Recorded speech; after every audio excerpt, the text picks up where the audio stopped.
दिव्यांगजन सशक्तिकरण विभाग की सचिव श्री बी विद्यावती जी, गणमान्य अतिथियों, देवियों और स्वजनों, मैं आज पुरस्कार प्राप्त करने वाले सभी दिव्यांगजनों तथा संस्थानों की हार्दिक बधाई देती हूँ। आज पुरस्कार प्राप्त करने वाले बेटियों की मैं विशेष सराहना करती हूँ, क्योंकि उन्होंने जेंडर और दिव्यांगता की चुनौतियों को पार किया है तथा असाधारण उपलब्धियां प्राप्त की है। श्रेष्ठ दिव्यांग बालक मास्टर मोहम्मद याजीन और श्रेष्ठ दिव्यांग बालिका, वहां बैठिए, मुस्कुरा रही है, बालिका कुमारी द्रुति रांका को मैं विशेष बधाई देती हूँ। पुरस्कार योजना में बच्चों को शामिल करने के लिए दिव्यांगजन सशक्तिकरण विभाग की मैं विशेष सराहना करती हूँ। दिव्यांगजन सशक्तिकरण के क्षेत्र में राष्ट्रीय पुरस्कार प्रदान करके मुझे विशेष संतोष अनुभव हो रही है।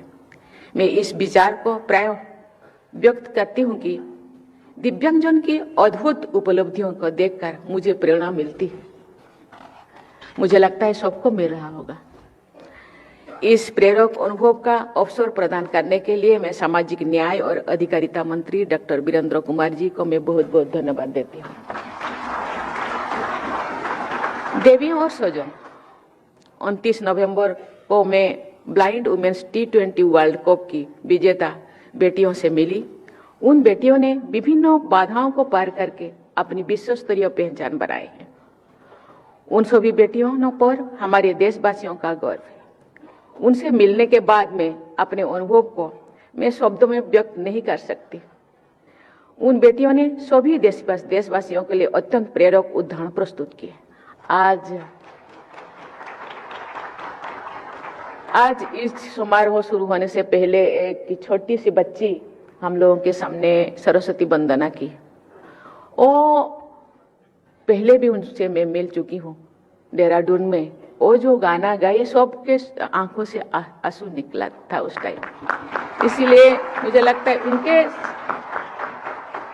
भगवान किसी को किसी चीज की थोड़ा बहुत कमी रखते हैं, लेकिन बहुत सारे चीजों से उनके अंतर्निहित गुण को सजा देती है। इसीलिए भगवान को बहुत बहुत धन्यवाद। पिछले दशक के दौरान खेल कूद के क्षेत्रों में हमारे दिव्यांग बेटे बेटियों ने बहुत तेजी से प्रगति के प्रतिमान स्थापित किए। वर्ष 2012 के पैरालंपिक्स में भारत को एक पदक प्राप्त हुआ था। समाज और सरकार की सजगता और सक्रियता के परिणाम स्वरूप वर्ष 2024 में पैरालंपिक्स में हमारे खिलाड़ियों ने 29 पदक प्राप्त किए थे।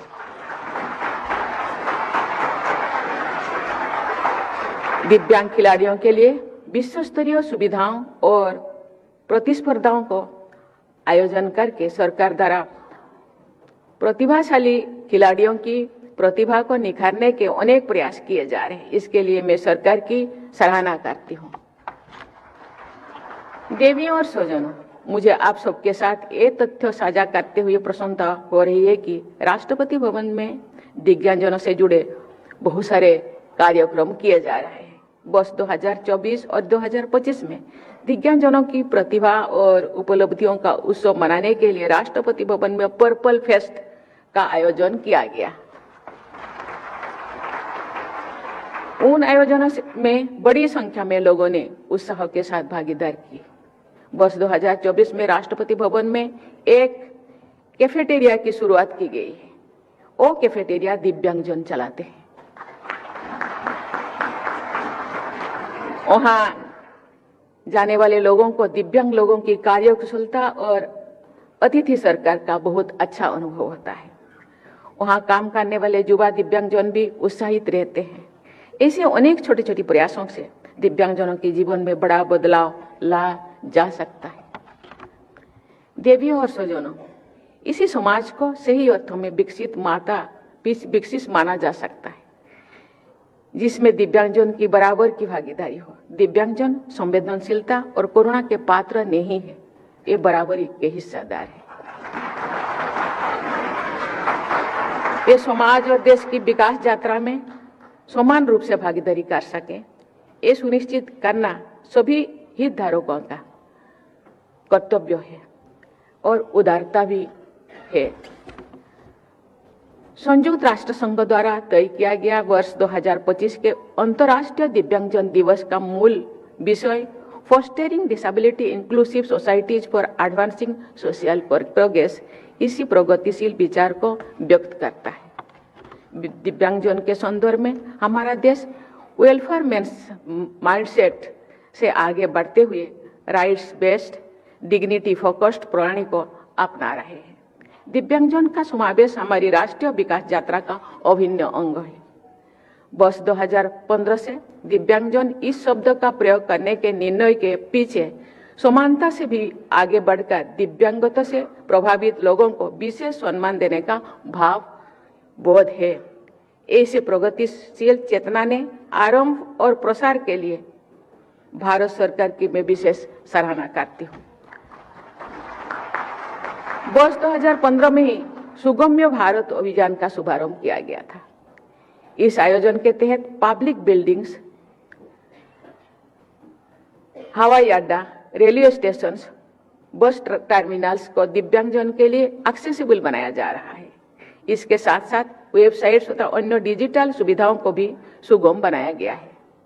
मुझे इस बात की विशेष प्रसन्नता है कि राष्ट्रपति भवन को भी दिव्यांगजन के लिए फिजिकली और डिजिटली सुगम बनाने के लिए विभिन्न प्रयास किया जा रहा है।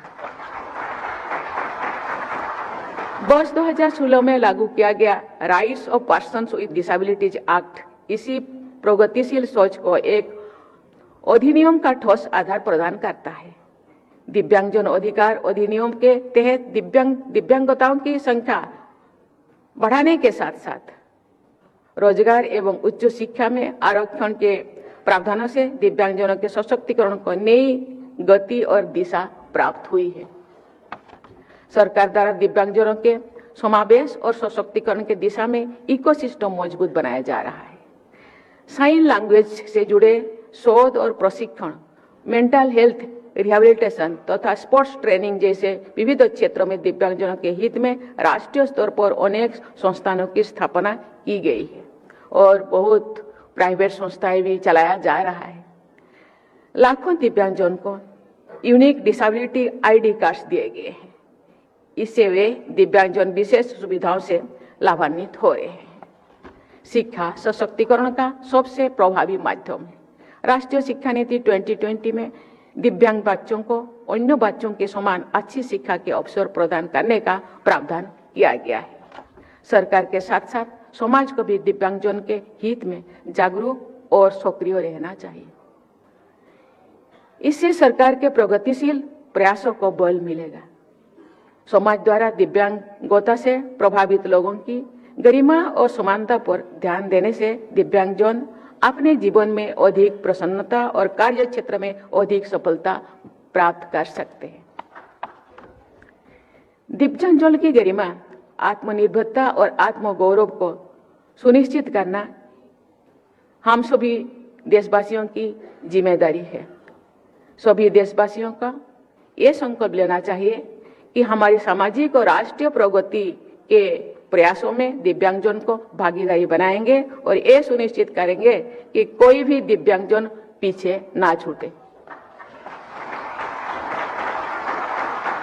मैं ये विश्वास व्यक्त करती हूँ कि वर्ष 2047 तक हमारे देशवासी विकसित और समावेशी भारत के निर्माण के लक्ष्यों को प्राप्त करेंगे।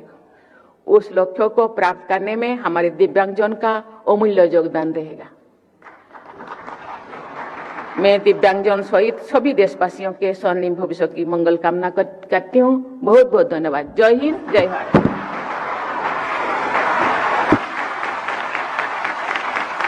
सभी से अनुरोध, कृपया राष्ट्रगान के सम्मान में खड़े हो जाएं।